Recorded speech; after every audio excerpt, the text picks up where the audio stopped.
और चलिए हेडलाइंस के बाद अब देखेंगे खबरें। और सबसे पहले बात दिल्ली में शुरू हुई खड़ाऊ सियासत की। दिल्ली की नई मुख्यमंत्री आतिशी आज पहली बार मुख्यमंत्री के तौर पर सीएम दफ्तर पहुंची, जहां उन्होंने अपना पदभार संभाला। लेकिन चर्चा इस बात से ज्यादा वहां रखी दो कुर्सियों को लेकर रही, जिनमें एक कुर्सी पर आतिशी बैठी और बगल में रखी दूसरी कुर्सी खाली रही।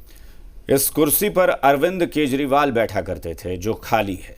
इसके बगल में ही आतिशी ने अपनी कुर्सी लगाते हुए दावा किया कि अगले 4 महीने के लिए वो दिल्ली की सरकार राम भक्त भरत की तरह चलाएंगी।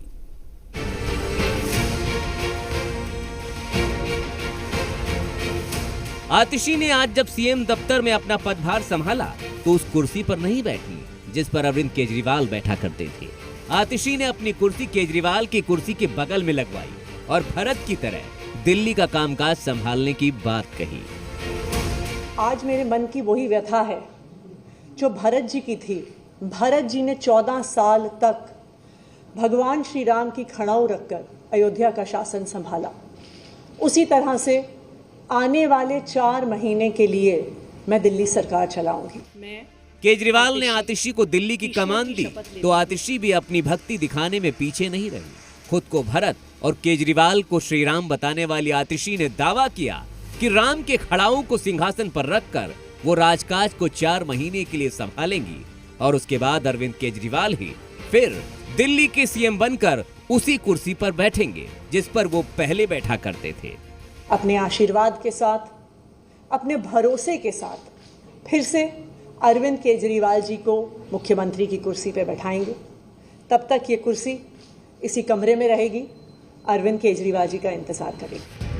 दिल्ली में खड़ाऊ शासन शुरू हुआ तो इस पर सियासी जोर भी शुरू हो गया।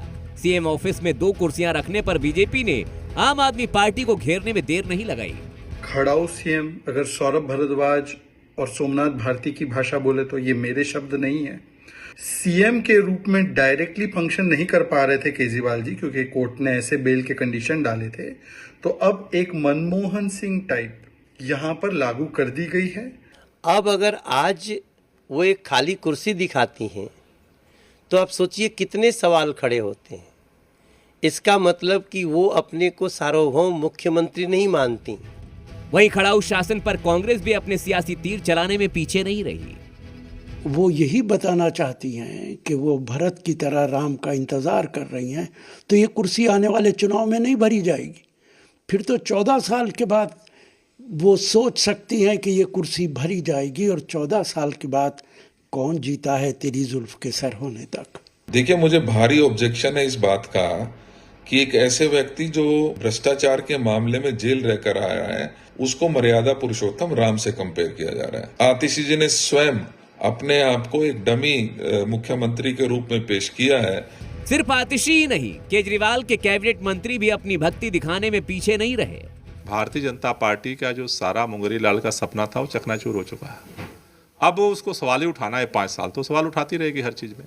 जहां तक आतिशी जी की बात है, उन्होंने अपने भावनाओं को व्यक्त किया है और पूरे दिल्ली के लोगों की यही भावना है। बड़ी बात यह है कि सियासत की कहानी कुर्सी के आसपास ही घूमती है और दिल्ली अब 2 कुर्सियों पर सवार है। पहली कुर्सी है पूर्व सीएम अरविंद केजरीवाल की और दूसरी कुर्सी है नई सीएम आतिशी की, जिन्होंने केजरीवाल को राम बताकर उनकी कुर्सी पर बैठने से इनकार कर दिया और दावा किया कि दिल्ली की जनता के आशीर्वाद से केजरीवाल ही इस कुर्सी पर दोबारा बैठेंगे। दिल्ली से देवेश भाटी के साथ ब्यूरो रिपोर्ट, जी मीडिया।